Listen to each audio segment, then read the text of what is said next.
먼저 우리 디모데전서 2장 4절 5절 하나님은 모든 사람이 구원을 받으며 진리를 아는 데 이르기를 원하시느니라.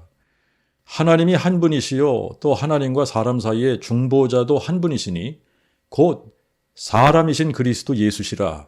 마가복음 16장 19절 주께서 그들에게 이 말씀을 마치신 후에 하늘로 올리우사 하나님 우편에 앉으시니라. 누가복음 22장 69절 이제후로는 인자가 하나님의 권능의 우편에 앉아 있으리라. 사도행전 7장 55절 56절 스데반은 오히려 성령이 충만하여 하늘을 우러러 주목하여 하나님의 영광과 및 예수께서 하나님 우편에 서신 것을 보고 말하되 보라 하늘이 열리고 인자가 하나님 우편에 서신 것을 보노라. 로마서 8장 34절 누가 정죄하리요? 죽으실 뿐 아니라 오히려 다시 사신 이는 그리스도시니 또한 하나님 우편에 계신 자요 우리를 위하여 친히 간구하는 자시니라. 에베소서 1장 20절 22절 하나님이 이 능력을 그리스도 안에서 역사하게 하사 그를 죽은 자들 가운데서 살리시고 하늘에서 자기의 우편에 앉히사 하나님이 이 능력을 그리스도 안에서 역사하게 하사 그를 죽은 자들 가운데서 살리시고 하늘에서 자기의 우편에 앉히사 또 만물을 그리스도의 발 아래 복종케 하시고 그를 만물 위에 두사 교사의 머리로 삼으셨느니라. 골로새서 3장 1절 그러므로 너희가 그리스도와 함께 살리심을 받았으면 위의 것들을 찾으라. 거기에는 그리스도가 하나님 우편에 앉아 계시느니라. 히브리서 1장 3절 이 아들은 하나님의 영광의 광채시요 그 본체의 형상이시라. 그가 또한 하나님의 능력의 말씀으로 만물을 보존하시며 친히 우리의 죄를 정결케 하신 후 존엄하신 지존자의 우편에 앉으셨느니라. 히브리서 1장 13절 또 하나님이 전에 천사 중 누구에게 말씀하사 내가 네 원수들을 네 발 아래 두기까지 너는 내 우편에 앉아있으라 하셨느냐. 히브리서 4장 14절부터 16절 그러므로 우리에게 위대한 대제사장이 계시니 하늘로 올라가신 자 곧 하나님의 아들 예수시라. 우리가 이 믿는 도리를 굳게 잡을지어다. 우리에게 계신 대제사장은 우리의 연약을 동정하지 못하시는 분이 아니요 모든 일에 한결같이 시험을 받으신 자로 돼 죄는 없으시니라. 그러므로 우리가 긍휼하심을 받고 때를 따라 돕는 은혜를 받기 위하여 은혜의 보좌 앞에 담대히 나아갈지니라. 히브리서 6장 19절부터 20절 우리가 가진 이 소망은 영혼의 닷같이 든든하고 견고하여 휘장 안에까지 들어가느니 우리를 위하여 그리로 앞서 들어가신 자 예수께서는 멜기세덱의 서열을 쫓아 영원한 대제사장이 되셨느니라. 히브리서 7장 28절부터 8장 1절 그리고 6절 저들은 실로 맹세 없이 제사장이 되었으나 오직 예수는 여호와께서 맹세하시고 후회하지 아니하시리니 너는 멜기세덱의 서열을 따르는 영원한 제사장이라 하신 하나님의 맹세로 되신 것이니라. 이렇게 예수는 더 좋은 언약의 보증이 되셨느니라. 또 제사장 된 자들의 수가 실로 많은 것은 그들이 죽음을 인하여 항상 잊지 못함이로되 이분은 영원히 계시고 그의 제사장직도 영원히 변치 아니하시므로 이로써 이분은 자기를 힘입어 하나님께 나아오는 자들을 마지막 사랑까지 구원하실 수 있나니 이는 그가 항상 살아계셔서 저희를 위하여 간구하심이니라.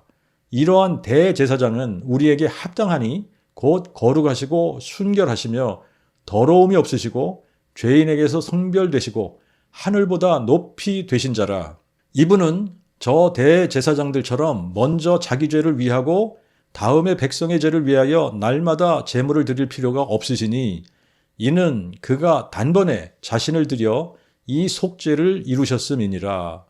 율법은 약점 있는 사람들을 대제사장으로 세웠거니와 율법 후에 하신 맹세의 말씀은 영원히 온전케 되신 아들을 세우셨느니라.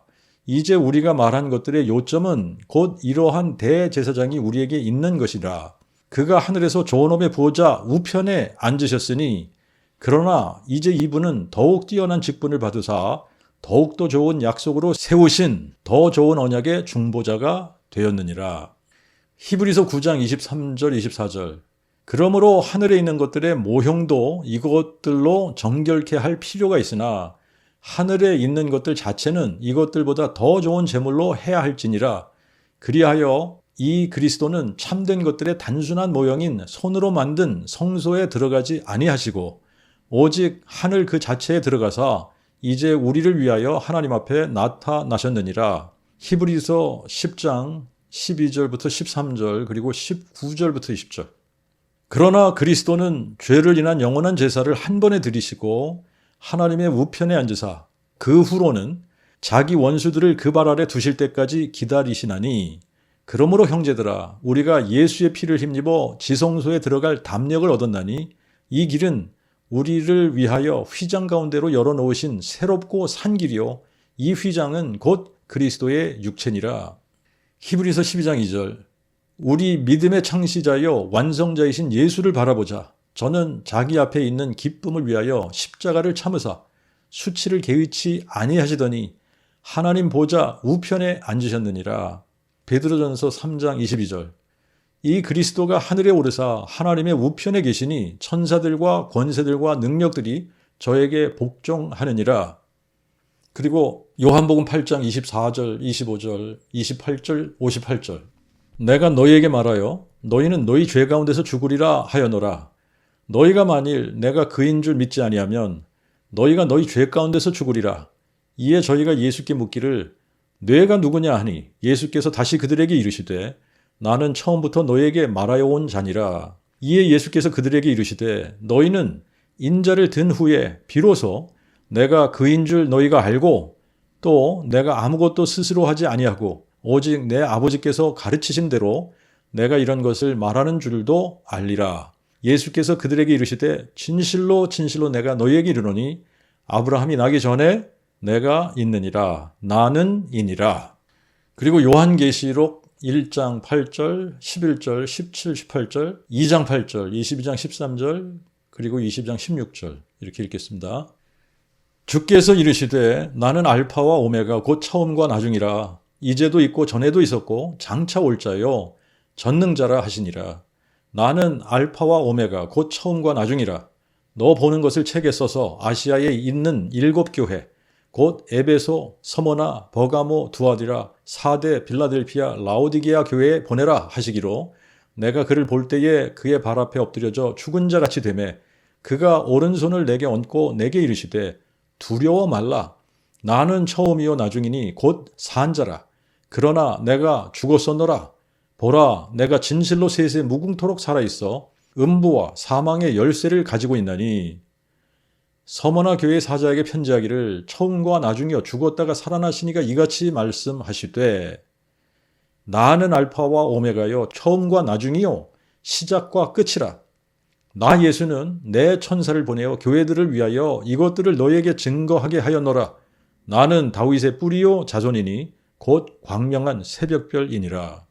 제가 이거를 2년 전에 하나님 우편에 앉으신 예수 이런 비슷한 제목으로 설교를 한번 한 적이 있어요. 근데 이제 오늘은 예수께서 하나님 우편에 앉으셨다. 이 말이 어떤 의미로 예수께서 하나님 우편에 앉으셨다라고 성경에 기록하고 있는지 그 부분을 다시 한번 설명을 하려고 이렇게 이제 본문을 여러 군데를 읽었습니다.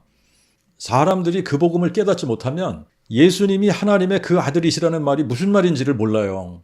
그리고 다윗의 뿌리요 자손, 예수님이 다윗의 뿌리요 자손이라고 하신 이 말씀이 무슨 말인지를 모릅니다. 이 말이 무슨 말인지를 모르면 예수님이 누구신지 모르는 거예요. 예수님이 누구신지 모르면 영생이 없는 겁니다. 구원이 없는 거예요. 그래서 이게 너무나 중요한 부분이에요. 예수님이 하나님의 그 아들이시다. 예수님이 그리스도시다. 예수님이 다윗의 뿌리요 자손이시다. 이 말을 정확하게 알아야 예수님이 누구신지 아는 거고 그래야 영생이 있는 거예요. 이 영생은 유일하신 참 하나님을 아는 것 그리고 아버지께서 보내신 자 예수 그리스도를 아는 것이거든요. 자, 그러니까 우리가 예수님이 누구신지 알면 예수님이 유일하신 참 하나님이시니까 이제 게임이 끝나는 거예요. 그런데 예수님이 누구신지 모르면 그러면 구원이 없는 거예요. 그래서 예수님이 누구신지, 예수님을 내가 누구라고 생각하고 믿느냐, 이거를 질문하고 바르게 대답할 수 있어야 되는 겁니다. 바르게 알고 바르게 믿어야 구원이 있는 거예요. 예수님은 그리스도시다. 예수님은 살아계신 하나님의 그 아들이시다. 그런데 또 예수님은 친히 이렇게 말씀하셨어요. 나 예수는 다윗의 뿌리요 자손이니라. 예수님이 나는 다윗의 뿌리요 자손이라고 말씀하셨어요. 그리고 나는 처음이요 나중이니 곧 산자라. 나는 알파와 오메가요 처음과 나중이요 시작과 끝이라.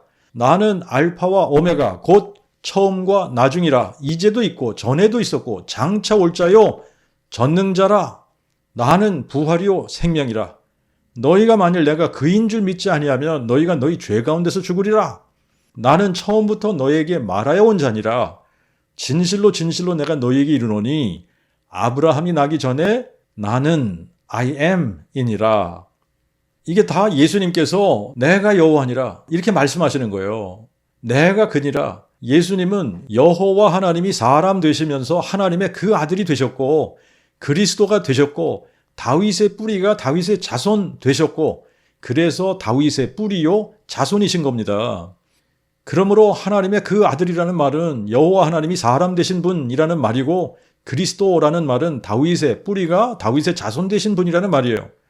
그래서 예수님이 다윗의 뿌리요 자손이라는 말은 예수님이 여호와 하나님이시면서 사람이라는 말이고 영존하시는 아버지이시면서 하나님의 그 아들이시고 하나님이시면서 하나님의 그 어린 양이시고 다윗의 뿌리면서 다윗의 자손이시다라는 말이에요.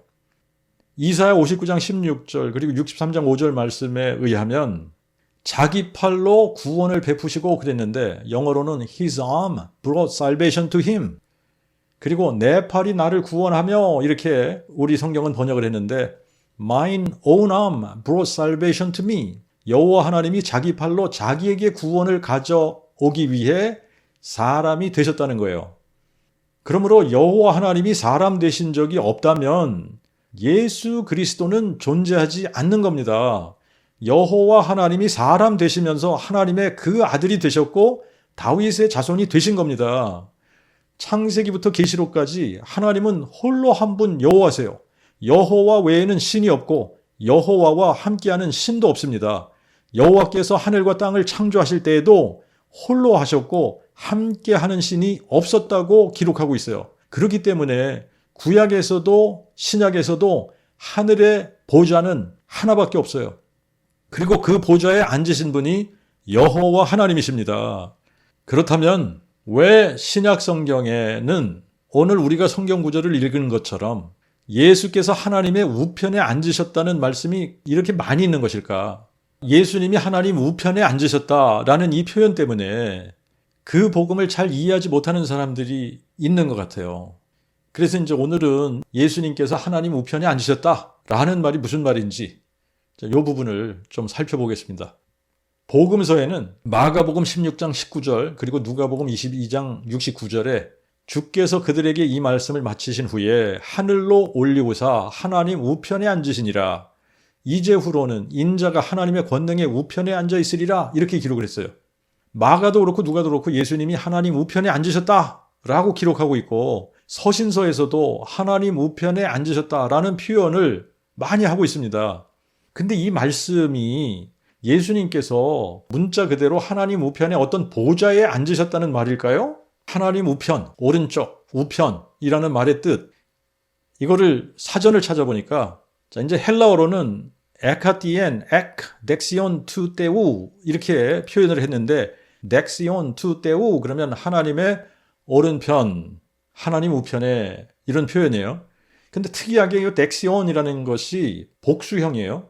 그런데 이제 이 원형은 덱시오스라고 해서 사전을 찾아보면 스트롱 번호라 그래서 번호가 적혀 있는데 1188 이렇게 적혀 있습니다. 그리고 이게 덱시오스 1209에서 유래됐고 오른편이나 오른손이라는 뜻이라는 거예요. 그런데 이제 두 번째 뜻이 있어요. 두 번째 뜻이 뭐냐면 메라포래요. 이게 메라포, 은유적인 표현이라는 거예요. 메라포로서 영광의 자리 혹은 권세의 자리라는 은유적인, 비유적인 표현이라는 거예요. 그러니까 예수님이 하나님의 우편에 앉으셨다라는 말의 의미를 제가 알기로는 어떤 신학자도 이 부분을 문자적으로 하나님 우편에 어떤 보좌에 앉으셨다라고 해석하는 사람이 없습니다. 왜냐하면 예수께서 하나님의 우편에 앉으셨다라는 말은 이게 메라포, 상징적이고 은유적인 표현이거든요. 그렇기 때문에 하나님의 보좌가 있고 하나님의 보좌 우편에 또 다른 보좌가 있어서 예수님이 승천하셔서 하나님 보좌 우편에 있는 다른 보좌에 앉으셨다 이 말이 아니에요. 자, 그러니까 예수님이 하나님의 우편에 앉으셨다라는 말은 가장 우월하면서도 뛰어난 권세를 얻으셨다라는 의미의 은유적인 표현이다. 이게 그런 메타포라는 거죠. 우리가 이제 성경을 읽다가 거의 대부분은 문자적으로 해석을 해야지 되지만 은유적으로, 비유적으로 이렇게 표현한 그런 부분들이 있습니다. 그 중에 하나가 예수님께서 하늘에 오르사 하나님 우편에 앉으셨다라는 이 표현이에요. 우리가 요한복음 1장 1절을 이런 식으로 생각을 해봤습니다. 태초에 그 말씀이 계시니라. 그 말씀이 하나님과 함께 계셨으니 그 말씀이 곧 하나님이시니라 이렇게 기록이 되어 있는데 여기서 그 말씀, 로고스를 생각이라고 번역을 해봤잖아요. 생각. 로고스의 뜻이 말씀이라는 뜻도 있지만 생각이라는 뜻도 있으니까 태초에 그 생각이 계셨더라. 그 생각이 하나님과 함께 계셨으니 그 생각이 곧 하나님이시니라. 자, 이렇게 우리가 번역을 해보면 하나님은 성령이시란 말이죠. 우리같이 육체가 있으신 분이 아니기 때문에 우리가 하나님 편에서 생각을 해보려면 우리 자신이 육체가 없다고 생각을 해봐야 돼요. 우리 자신이 육체가 없다. 우리 자신이 육체가 없는 상태에서 나 자신의 존재를 나타내려면 무엇이 나 자신의 존재를 나타내 보일 수 있는가? 나의 생각이에요. 내 생각. 내가 생각할 때에 나의 생각이 나의 존재를 나타내는 거예요. 그러므로 나에게 육체가 없다면 나의 생각은 항상 내 안에서 나와 함께 있는 것이고 나의 생각이 곧 나 자신인 겁니다. 그렇듯이 로고스는 제2위의 성자 하나님이 아니라 하나님의 생각이고 하나님의 생각이 곧 하나님이라고 말씀하고 있는 거예요. 하나님의 생각은 항상 하나님 안에서 하나님과 함께 하고 있다는 것을 말씀하고 있는 겁니다. 그러므로 하늘에 오르사 하나님 우편에 앉으셨다라는 이 표현을 이렇게 한번 생각을 해보자고요. 하나님은 육체가 없으세요. 형상이 없으세요. 하나님은 성령이시니까. 하나님은 영이신데 거룩한 영, 곧 성령이시니까 하나님께는 형상이 없으시단 말이에요. 하나님은 형상이 없으세요. 그러면 하나님의 좌우, 앞, 뒤 이게 어떻게 구분이 되는 거냐라는 말이에요. 하나님은 형상이 없으신데 하나님의 우편, 좌편, 하나님의 앞, 뒤 이거를 어떻게 구분을 할 수 있냐 말이죠. 그러니까 성경에서 하나님의 우편은 능력을 상징하는 은유적인 단어라는 거예요. 자, 우리가 실제로 구약 성경과 신약 성경을 다 종합해서 보면 하늘에는 하나님의 보좌가 하나밖에 없습니다. 이사야 6장에서도 이사야가 여호와 하나님이 보좌에 앉으신 것을 보았어요. 우시야 왕의 죽던 해에 내가 또 본즉 대주제께서 높이 들린 보좌에 앉으셨는데 그 옷자락은 성전에 가득하고 그 위에는 스랍들이 모셔섰는데 각각 6날개가 있어 그 둘로는 그 얼굴을 가리었고 그 둘로는 그 발을 가리었고 그 둘로는 날며 서로 불러 말하되 거룩하도다 거룩하도다 거룩하도다 만군의 여호와여 그의 영광이 온 땅에 충만하도다 하니 그 부르는 자의 소리로 인하여 문지방의 터가 요동하며 집의 연기가 가득한지라 이에 내가 말하되 화로다 나여 망하게 되었도다 나는 입술이 부정한 사람이요 입술이 부정한 백성 중에 거하면서 만군의 여호와이신 왕을 배웠도다. 그런데 이거를 요한계시록 4장에 가서 보면 사도 요한도 비슷한 것을 본 거예요. 요한계시록 4장에서도 보면 보좌가 하나밖에 없습니다. 보좌가 하나예요. 보라, 한 보좌가 하늘에 베풀어져 있고 그 보좌 위에 한 분이 앉아 계신데 그 앉으신 분의 모양이 벽옥과 홍보석 같고 또 무지개가 있어 보좌에 둘렸는데 그 모양이 녹보석 같더라. 하늘에는 한 보좌가 있대요. 그리고 그 보좌 위에 한 분이 앉아 계십니다. 그분이 이사야가 보았던 여호와 하나님이신 거예요. 그런데 이 부분을 사도 요한이 요한복음 12장에 이렇게 인용합니다. 이사야도 다시 말하기를 주께서 저희 눈을 멀게 하시고 저희 마음을 무디게 하셨으니 이는 저희로 하여금 눈으로 보지도 마음으로 깨닫지도 저희가 돌이키지도 내가 고치지도 못하게 하려 함이니라 했으니 이사야가 이렇게 말한 것은 예수의 영광을 본 후에 그를 가리켜 말한 것이라. 41절을 다른 성경에서는 그의 영광을 본 후에 라고 번역을 했고 전수성경은 그의 영광이 누구의 영광인지를 대명사를 사용하지 않고 예수의 영광을 본 후에 하고 선지자 이사야가 본 그의 영광이 누구의 영광인지를 정확하게 번역을 했어요. 이사야가 본 여호와의 영광을 요한은 예수의 영광을 본 것이라고 해석을 해준 겁니다. 여호와 하나님이 사람 되신 분이 예수시라는 것을 말해주고 있는 거예요. 그러므로 예수님이 여호와 하나님이시고 여호와 하나님이 사람 되신 분이 예수 그리스도이신 겁니다. 그래서 사도들은 예수님을 여호와 하나님이라고 고백을 한 거예요. 바울은 로마서 9장 5절에 그리스도는 만물 위에 계셔서 세세에 찬송받으실 하나님이시니라 아멘 그랬고 고린도전서 10장 3절에는 히브리어 사본에 성령으로 아니하고는 아무도 예수를 여호와라 고백할 수 없느니라 이렇게 기록했어요.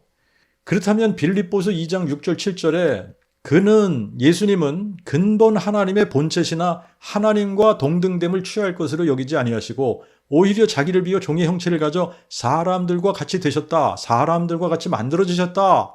라는 말씀은 여호와 하나님이 사람 되신 분이 예수 그리스도라고 말씀하고 있는 겁니다.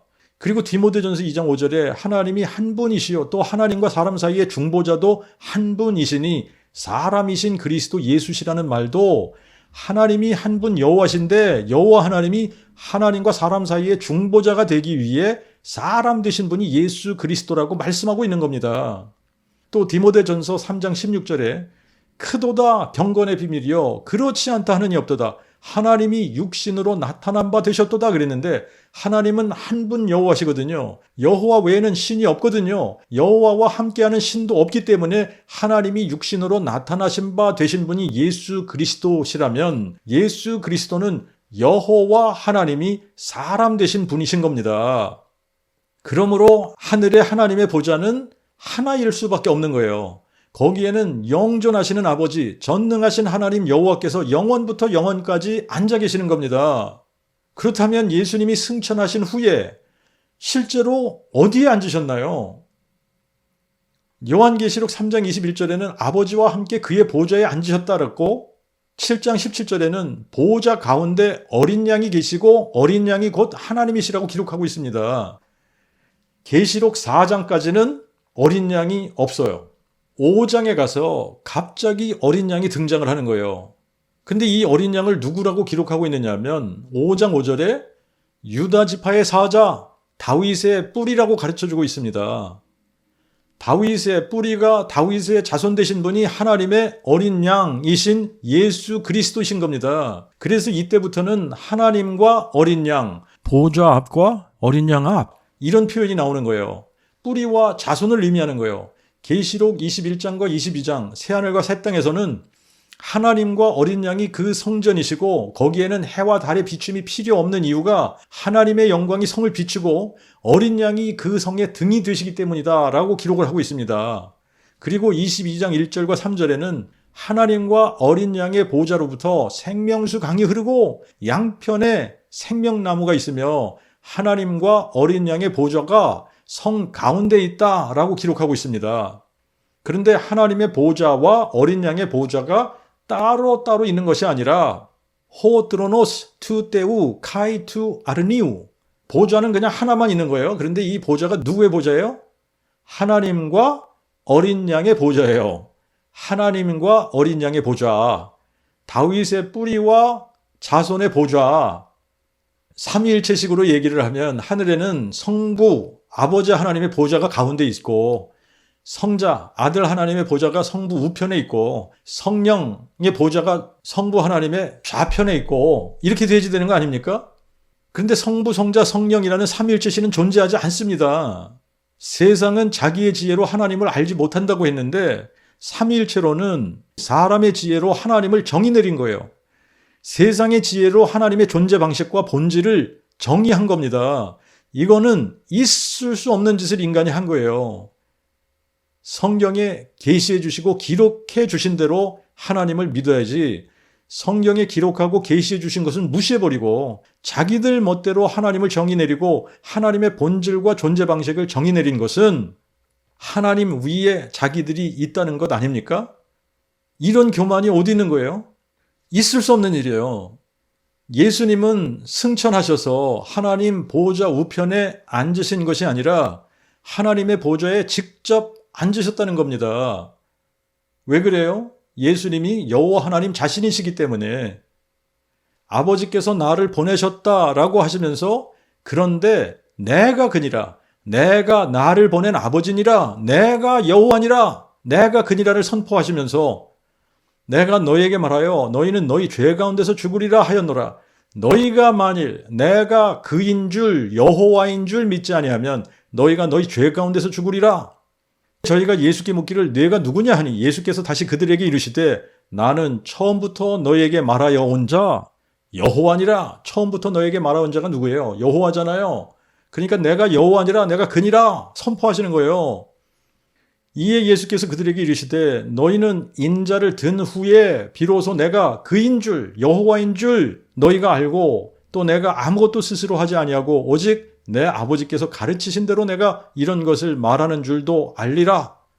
그리고 요한복음 8장 58절에는 예수께서 그들에게 이르시되 진실로 진실로 내가 너희에게 이르노니 아브라함이 나기 전에 나는 이니라. 내가 여호와니라. 이 말씀을 하고 있는 거예요. 그리고 계시록에서도 주께서 이르시되, 예수께서 이르시되 이 말씀이에요. 나는 알파와 오메가 곧 처음과 나중이라. 이제도 있고 전에도 있었고 장차 올 자요 전능자라. 나는 알파와 오메가 곧 처음과 나중이라. 나는 처음이요 나중이니 곧 산자라. 그러나 내가 죽었었노라. 나는 알파와 오메가요 처음과 나중이요 시작과 끝이라. 나 예수는 내 천사를 보내어 교회들을 위하여 이것들을 너에게 증거하게 하였노라. 나는 다윗의 뿌리요 자손이니 곧 광명한 새벽별이니라. 예수님 자신이 알파와 오메가, 처음과 나중, 시작과 끝, 이제도 있고 전에도 있었고 장차 올 자, 전능자, 여호와 하나님이라고 선포하고 있습니다. 그러나 내가 죽었었노라. 성령으로 존재하시는 여호와 하나님이 어떻게 죽을 수 있습니까? 사람이 되셨다는 이야기예요. 그래서 나는 다윗의 뿌리요 자손이시라고 가르쳐주고 있는 겁니다.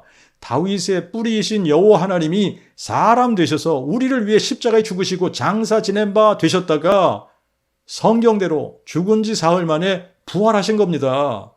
부활하시고 승천하셨어요. 그리고 지금은 하나님 우편에 앉으셨다라고 기록하고 있습니다. 그런데 이 표현을 가장 많이 사용한 성경이 히브리서예요. 그러니까 히브리서를 우리가 잘 읽어보면 하나님 우편에 앉으셨다는 말이 무슨 말인지, 하나님 우편에 앉으셨다라는 말을 어떤 은유법으로 사용하고 있는지 우리가 알 수 있는 거예요.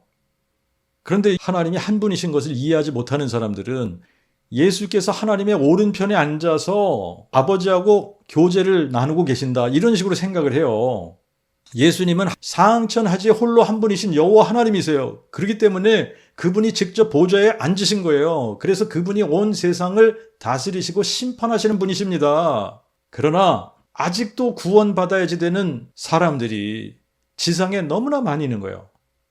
그렇기 때문에 홀로 한 분이신 여호와 하나님이 사람이 되셨다가 우리를 위해서 십자가에 죽으시고 그분이 장사 지낸 바 되었고, 그리고 성경대로 사흘 만에 부활하시고 40일을 계시면서 확실한 많은 증거로 자신이 부활하신 것을 나타내 보이셨어요.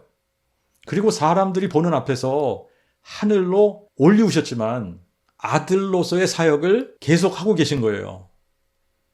아들로서의 사역이 디모데전서 2장 5절에 보면 하나님은 한 분이시요 또 하나님과 사람 사이의 중보자도 한 분이시니 곧 사람이신 그리스도 예수시라. 하나님과 사람 사이에 중보자로서의 일을 하신다는 것을 하나님 우편에 앉으셨다라고 표현하신 겁니다. 이 표현을 히브리서에서는 다른 식으로 표현했어요. 다른 식으로 어떻게 표현했느냐 하면 멜기세덱의 서열을 따른 영원한 대제사장이 되셨다는 거예요. 이러한 대제사장이 우리에게 계시다라는 표현으로 그가 하늘에서 존엄의 우편에 앉으셨다 혹은 하나님의 우편에 앉으셨다 이렇게 표현한 겁니다. 그런데 하나님의 우편에 앉으셨다 이 말은 이분이 멜기세덱의 서열을 따르는 영원한 대제사장이 되셨다라는 말이에요. 히브리서 1장 1절부터 3절을 보면 옛적의 선지자들로 여러 시대 여러 모양으로 조상들에게 말씀하신 하나님이 이 마지막 날에 아들로 우리에게 말씀하셨으니 그가 이 아들을 만유의 상속자로 세우시고 또 저로 말미암아 세계도 지으셨느니라.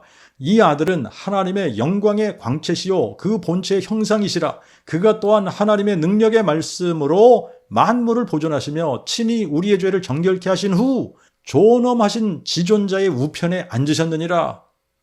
하나님이 이 마지막 날에 아들로 우리에게 말씀하셨다라는 의미는 옛적에는 선지자들을 통해서 말씀하시다가 마지막 날에는 하나님 자신이 사람이 되셔서 우리에게 말씀하셨다라는 뜻입니다. 근데 하나님이 몇 분이시라고 성경에서 가르쳐주고 있습니까? 상천하지에 홀로 한 분이세요. 하나님은 상천하지에 홀로 한 분 여호와십니다. 하나님의 이름은 여호와세요. 그러므로 여호와 외에는 신이 없는 거예요. 여호와와 함께하는 신도 없습니다. 그리고 하나님의 본질은 성령이세요.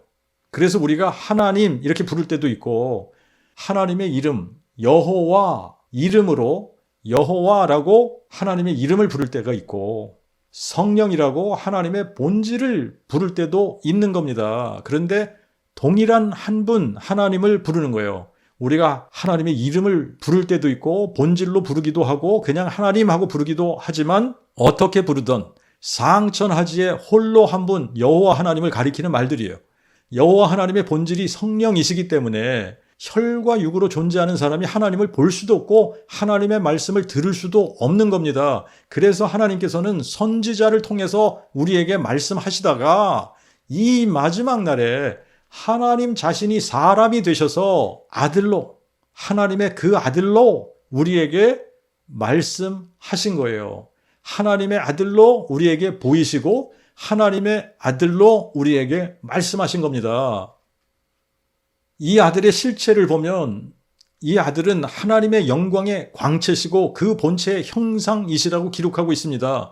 이거를 빌립보서 2장 6절 말씀하고 비교해보면 같은 의미의 말인 거예요. 이 아들이 하나님의 본체, 하나님 자신이라고 말씀하고 있는 겁니다.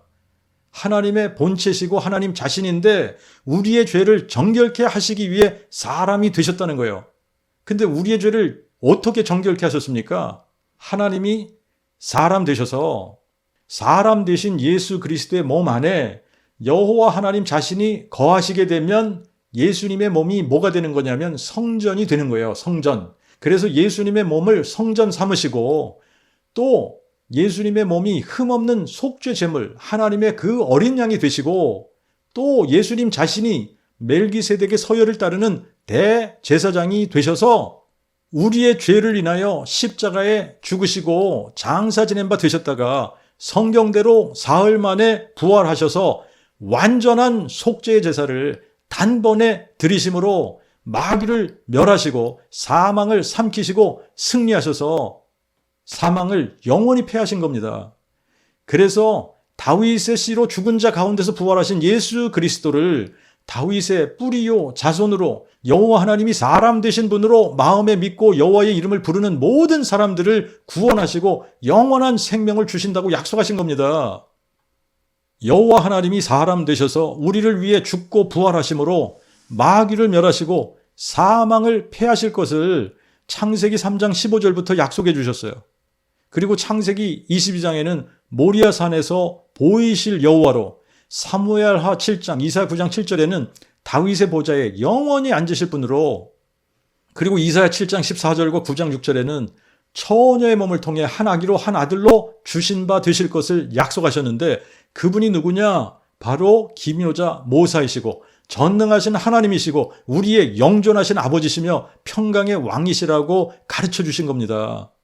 처녀의 몸을 통해 한 아기로 한 아들로 오시는 분이 성자 하나님이 아니라 영존하시는 아버지, 전능하신 하나님 여호와이심을 명확하게 기록해 주셨고 선포해 주신 겁니다. 영존하시는 아버지가 다윗의 뿌리시고 인류의 뿌리시고, 그분이 창조주이신 여호와 하나님이시고, 여호와 하나님이 우리의 죄를 영원히 대속하기 위해 자신을 하나님과 동등됨을 취할 것으로 여기지 아니하시고 자신을 비워 종의 형체를 가져 사람의 모양으로 피조물로 만들어지셔서 이 세상에 오실 것을 미리 약속하시고, 때가 찼을 때 여자에게 나셔서 인자, 사람의 아들이 되시고 하나님의 그 아들이 되시고 다윗의 자손 그리스도가 되시고 우리의 죄를 대속하실 하나님의 그 어린 양이 되시고 하나님과 사람 사이의 중보자이신 멜기세덱의 서열을 따르는 대제사장이 되신 겁니다. 이것을 구약시대에서는 미리 보고 믿은 것이고 예수님 당시의 사람들은 직접 보고 믿은 거고, 지금 우리는 과거 역사를 보고 다윗의 씨로 죽은 자 가운데서 부활하신 예수 그리스도의 부활이라는 역사적이고 객관적인 증거를 가지고 그분을 만유의 주제 여호와, 만왕의 왕 여호와, 지존자 여호와, 창조주 여호와, 죽은 자를 살리시며 없는 것을 있는 것처럼 부르시는 전능하신 하나님 여호와, 기묘자 모사이신 여호와, 영존하시는 아버지 여호와, 평강의 왕이신 여호와, 우리의 대속주 여호와, 우리의 기업 물을 자 여호와 하나님이 사람 되신 분으로 마음에 믿는 겁니다. 여호와 하나님이 사람 되신 분을 우리가 하나님의 그 아들 그리스도라고 부르는 거예요. 그래서 그리스도 안에는 신격의 모든 충만이 육체로 거하신다고 골로새서 2장 9절에 말씀하고 있는 겁니다. 하나님은 상천하지에 홀로 한 분 여호와세요. 그리고 하나님과 사람 사이의 중보자가 되기 위해 사람 되신 하나님도 한 분 예수 그리스도세요. 여호와 하나님이 사람 되신 적이 없다면 예수 그리스도는 없는 겁니다. 하나님과 사람 사이의 중보자도 없는 겁니다. 여호와 하나님이 사람 되심으로 하나님과 사람 사이에 중보자가 계시게 된 거예요. 그래서 자기가 자기 자신에게 구원을 가져오신다고 말씀하셨고, 자기가 자기 자신에게 아버지라고 부르시고, 자기가 자기 자신에게 기도하신 것이고, 자기가 자기 자신을 아들이라고 부르신 겁니다. 인간은 뿌리면 뿌리고 자손이면 자손이지 뿌리요 자손이 될 수 없지만, 뿌리이신 하나님은 다윗의 혈통으로 육체가 되어 오시면서 다윗의 뿌리요 자손이 되신 겁니다. 다윗의 뿌리가 다윗의 자손으로 오셔서 부활의 능력으로 사망을 삼키고 승리하신 거예요. 이것이 그 복음입니다. 다윗의 뿌리가 다윗의 자손 되신 분 예수 그리스도는 부활 승천하신 후에 이방인의 충만한 수가 채워지기까지 지금도 하늘에서 우리의 대제사장으로 하나님과 사람 사이에 중보자 역할을 하고 계시는 거예요. 그래서 로마서 8장 34절에 누가 정죄하리요? 죽으실 뿐 아니라 오히려 다시 사신 이는 그리스도시니 또한 하나님 우편에 계신 자요 우리를 위하여 친히 간구하는 자시니라. 우리를 위하여 친히 간구하시는 자를 히브리서에서는 우리에게 위대한 대제사장이 계시다라고 표현을 한 겁니다. 히브리서 4장에 보면 우리에게 위대한 대제사장이 계시니 하늘로 올라가신 자 곧 하나님의 그 아들 예수시라. 우리가 이 믿는 도리를 굳게 잡을지어다. 우리에게 계신 대제사장은 우리의 연약을 동정하지 못하시는 분이 아니요 모든 일에 한결같이 시험을 받으신 자로 돼 죄는 없으시니라. 그러므로 우리가 긍휼하심을 받고 때를 따라 돕는 은혜를 받기 위하여 은혜 보좌 앞에 담대히 나아갈지니라. 히브리서 6장에는 우리가 가진 이 소망은 영혼의 닷같이 든든하고 견고하여 휘장 안에까지 들어가나니 우리를 위하여 그리로 앞서 들어가신 자 예수께서는 멜기세덱의 서열을 쫓아 영원한 대제사장이 되셨느니라. 히브리서 7장 28절부터 8장 1절 6절을 보면 저들은 실로 맹세 없이 제사장이 되었으나 오직 예수는 여호와께서 맹세하시고 후회하지 아니하시리니 너는 멜기세덱의 서열을 따른 영원한 제사장이라 하신 하나님의 맹세로 되신 것이니라. 이렇게 예수는 더 좋은 언약의 보증이 되셨느니라. 또 제사장 된 자들의 수가 실로 많은 것은 그들이 죽음을 인하여 항상 잊지 못함이로되 이분은 영원히 계시고 그의 제사장직도 영원히 변치 아니하므로 이로써 이분은 자기를 힘입어 하나님께 나오는 자들을 마지막 사랑까지 구원하실 수 있나니 이는 그가 항상 살아계셔서 저희를 위하여 간구하심이니라. 이러한 대제사장은 우리에게 합당하니 곧 거룩하시고 순결하시며 더러움이 없으시고 죄인에게서 성결되시고 하늘보다 높이 되신 자라. 이분은 저 대제사장들처럼 먼저 자기 죄를 위하고 다음에 백성의 죄를 위하여 날마다 제물을 드릴 필요가 없으시니 이는 그가 단번에 자신을 들여 이 속죄를 이루셨음이니라. 율법은 약점 있는 사람들을 대제사장으로 세웠거니와 율법 후에 하신 맹세의 말씀은 영원히 온전케 되신 아들을 세우셨느니라. 이제 우리가 말한 것들의 요점은 곧 이러한 대제사장이 우리에게 있는 것이라. 그가 하늘 좋으놈의 보좌 우편에 앉으셨으니 이제 이분은 더욱 뛰어난 직분을 받으사 더욱더 좋은 약속으로 세워진 더 좋은 언약의 중보자가 되셨느니라.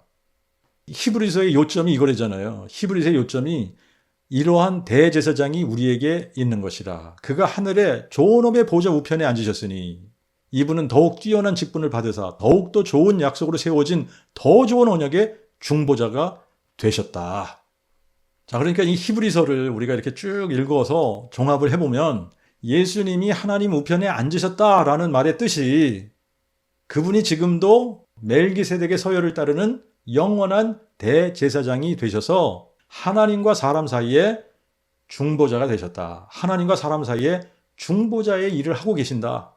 그런 뜻으로 하나님의 우편에 앉으셨다. 좋은 보좌 우편에 앉으셨다. 하나님의 보좌 우편에 앉으셨다. 이렇게 표현한 겁니다. 히브리서 9장 23, 24절 다시 읽어보면 하늘에 있는 것들의 모형도 이것들로 정결케 할 필요가 있으나 하늘에 있는 것들 자체는 이것들보다 더 좋은 제물로 해야 할지니 그리하여 이 그리스도는 참된 것들의 단순한 모형인 손으로 만든 성소에 들어가지 아니하시고 오직 하늘 그 자체에 들어가사 이제 우리를 위하여 하나님 앞에 나타나셨느니라.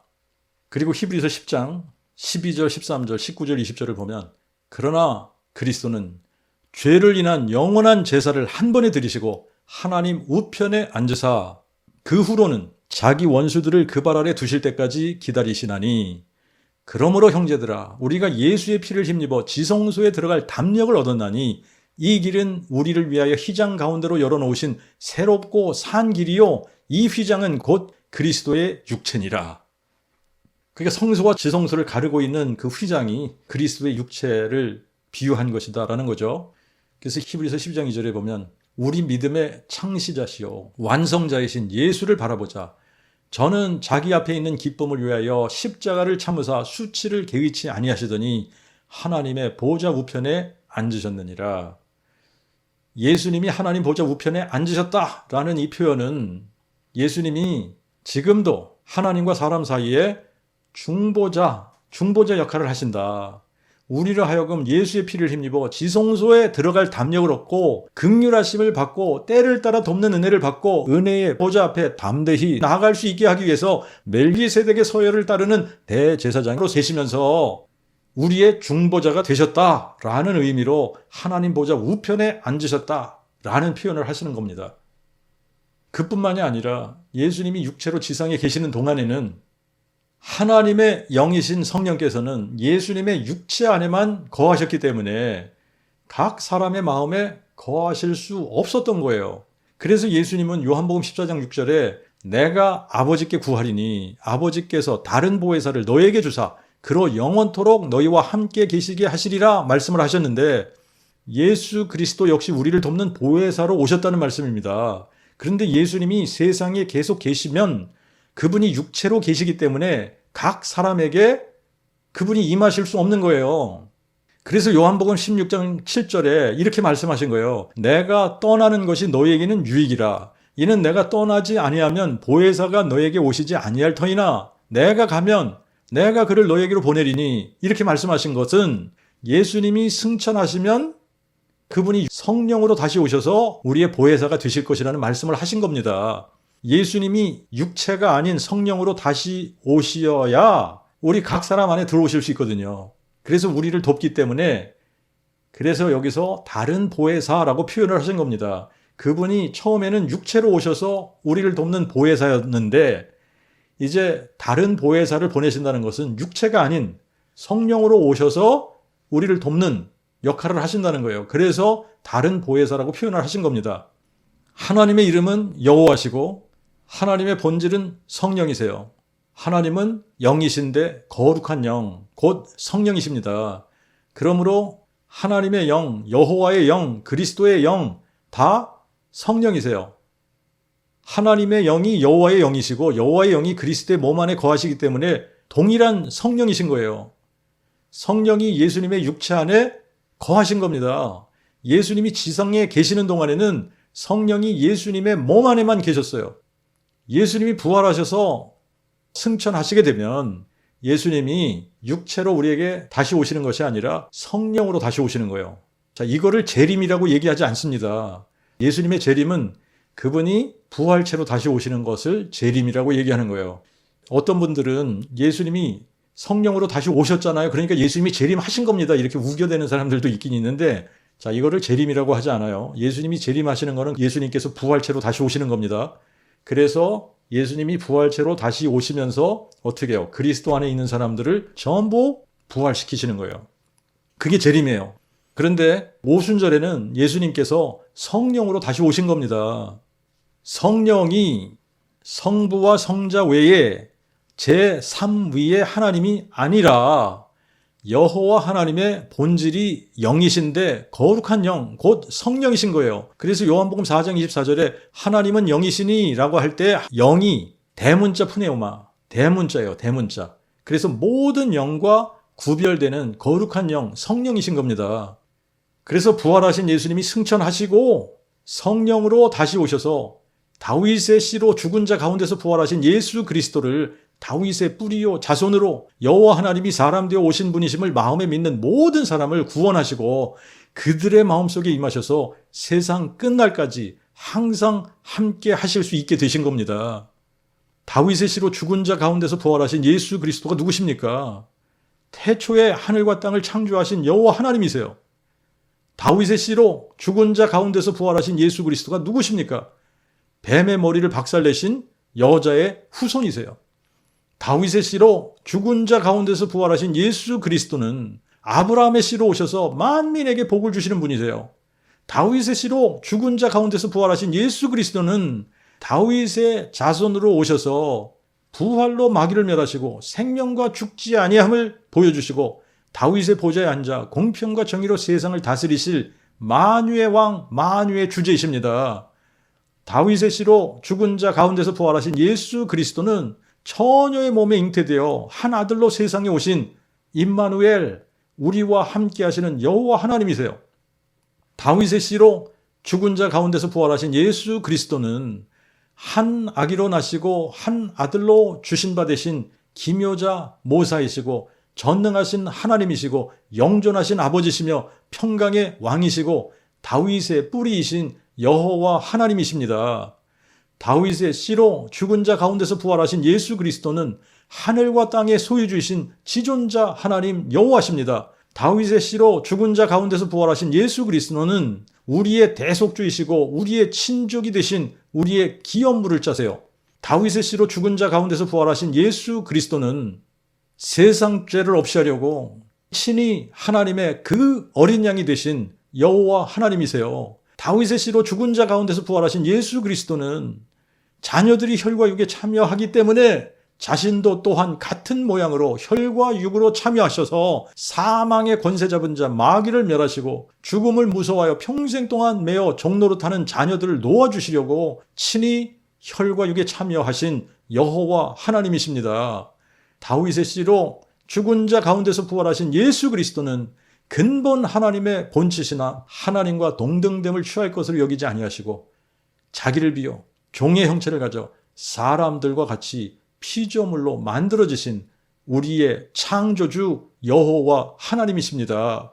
다윗의 씨로 죽은 자 가운데서 부활하신 예수 그리스도는 2000년 전 동정녀 마리아의 몸에 잉태되어 유대 땅 베들레헴 어느 가축의 구유에서 동정녀 탄생하신 예수, 사람 되신 여호와 하나님 예수, 사람 되시면서 하나님의 그 아들이 되시고 다윗의 자손이 되신 여호와 하나님이십니다. 다윗의 씨로 죽은 자 가운데서 부활하신 예수 그리스도는 이사야 25장 8절에 여호와께서 사망을 삼키고 승리하실 것이요 대주제 여호와께서 모든 얼굴에서 눈물을 씻기시며 그 백성의 수치를 온 천하에서 제하시리라고 약속하신 부활이고 생명이신 대주제 여호와 하나님이십니다. 약속하신 대로 사망을 패하시고 생명과 죽지 아니함을 드러내주신 대주제 여호와 하나님이십니다. 다윗의 씨로 죽은 자 가운데서 부활하신 예수 그리스도는 만물 위에 계셔서 세세에 찬송받으실 여호와 하나님이십니다.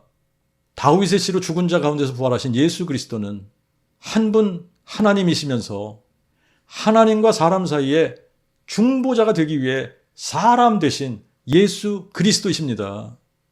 다윗의 씨로 죽은 자 가운데서 부활하신 예수 그리스도는 멜기세덱의 서열을 따라 우리의 영원한 대제사장이 되시고 자신의 몸이 성전되시고 자신의 몸을 흠없는 하나님의 어린 양으로 삼으시고 완전하고 영원한 속죄 제사를 단번에 드리심으로 우리의 중보자가 되신 영원한 대제사장이십니다.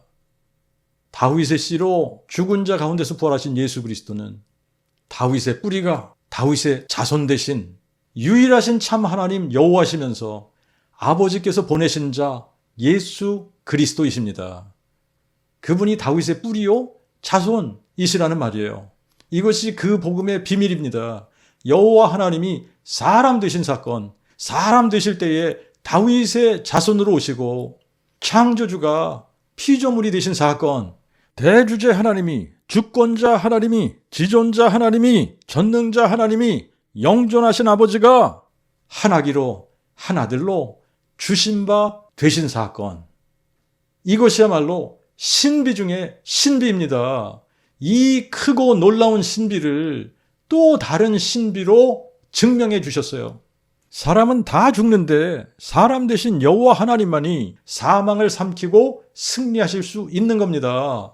그분만이 뱀의 머리를 박살내실 수 있고 마귀를 멸하실 수 있는 거예요. 그분만이 생명과 죽지 아니함을 드러내실 수 있는 겁니다. 그분만이 영원히 사는 길을 보여주실 수 있는 거예요. 창조주 하나님이 시간과 공간 속으로 들어오셔서 피조물이 되시고 역사적인 인물이 되시고 우리를 위해 그분이 친히 십자가에 고난받으시고 죽으시고 장사 지낸 바 되셨다가 성경대로 부활하심으로 성경에 미리 약속하신 것을 정확하게 성취하셔서 역사 속에 보이시고 아무도 부정하지 못하게 하시고 누구든지 다윗의 씨로 죽은 자 가운데서 부활하신 예수 그리스도를 유일하신 참 하나님 여호와로 마음에 믿으면 영생을 얻게 하신 겁니다. 그래서 다윗의 씨로 죽은 자 가운데서 부활하신 예수 그리스도가 그 복음인 거예요. 여호와 하나님이 사람 되시면서 다윗의 뿌리가 다윗의 자손 되신 겁니다. 다윗의 자손 되시면서 아들로 말씀하시는 마지막 선지자가 되셨고 멜기세덱의 서열을 따르는 영원한 대제사장이 되셨고 유다지파 다윗의 자손으로 오셔서 여고냐의 저주를 피해 다윗의 보좌에 영원히 앉으시는 만왕의 왕이 되신 겁니다. 그러므로 예수는 영원한 왕이시고 영원한 대제사장이시고 영원한 선지자이심으로 영원한 그리스도가 되신 겁니다. 예수님은 요한복음 8장 24절에 이렇게 말씀하셨어요. 너희가 만일 내가 그인 줄 믿지 아니하면 내가 여호와인 줄 믿지 아니하면 이 말이에요. 너희가 너희 죄 가운데서 죽으리라. 고린도전서 12장 3절 히브리어 4번에 성령으로 아니하고는 아무도 예수를 여호와라 고백할 수 없느니라 기록했습니다. 교회 봉사 열심히 해서 구원받는 것 아닙니다. 새벽기도 열심히 한다고 구원받는 거 아닙니다. 안수집사가 되고 장로가 되고 직분 받았다고 구원받는 거 아닙니다. 헌금 많이 한다고 구원받는 거 아닙니다. 목사가 되고 선교사가 돼서 구원받는 거 아닙니다. 교단의 교리와 전통을 믿고 따른다고 구원받는 것 아닙니다. 이 영생은 유일하신 참 하나님과 아버지께서 보내신 자 예수 그리스도를 아는 것입니다. 예수를 여호와 하나님이 사람 되신 분으로 알아야 되는 겁니다. 예수를 다윗의 뿌리요 자손으로 알아야 되는 겁니다. 그리고 예수께서 죽은 자 가운데서 부활하신 것을 마음에 믿을 때 영생이 있는 겁니다. 예수님은 모든 사람이 구원받기 원하시는 여호와 하나님, 우리의 영존하신 아버지이십니다. 그래서 자신이 친히 사람이 되어 이 땅에 오신 거예요. 모든 사람이 구원받기 원하시기 때문에 이방인의 충만한 수가 채워지기까지 예수님께서 지상에 다시 오실 때까지 예수님은 지금도 멜기세덱의 서열을 따르는 대제사장으로서 자기를 힘입어 하나님께 나오는 자들을 마지막 사랑까지 구원하시기 위해 중보자로서의 역할을 하고 계신다는 의미로 예수님이 하나님 우편에 앉으셨다 표현하시는 겁니다. 이것이 히브리서의 요점이에요. 이러한 대제사장이 우리에게 있다는 것을 그가 하늘에서 존엄의 보좌 우편에 앉으셨다고 말씀하시는 겁니다. 내 법을 저희 생각에 두고 내 법을 그들 마음에 기록하리니 나는 그들에게 하나님이 되고 그들은 내게 백성이 되리라. 나 여호와의 말이니라. 또 그들이 각각 자기 이웃과 각각 자기 형제를 가르쳐 여호와를 알라 하지 아니할 것은 그들이 작은 자로부터 큰 자까지 다 나를 알미라. 내가 그들의 불의를 긍휼히 여기고 그들의 죄와 그들의 죄악을 더 이상 기억지 아니하리라 하시기까지 예수 그리스도는 우리의 대제사장으로서 우리를 위해 중보자가 되어 주시는 겁니다. 그런 은유적인 표현으로 예수께서 하나님 우편에 앉으셨다고 성경은 기록하고 있는 겁니다. 기도하겠습니다.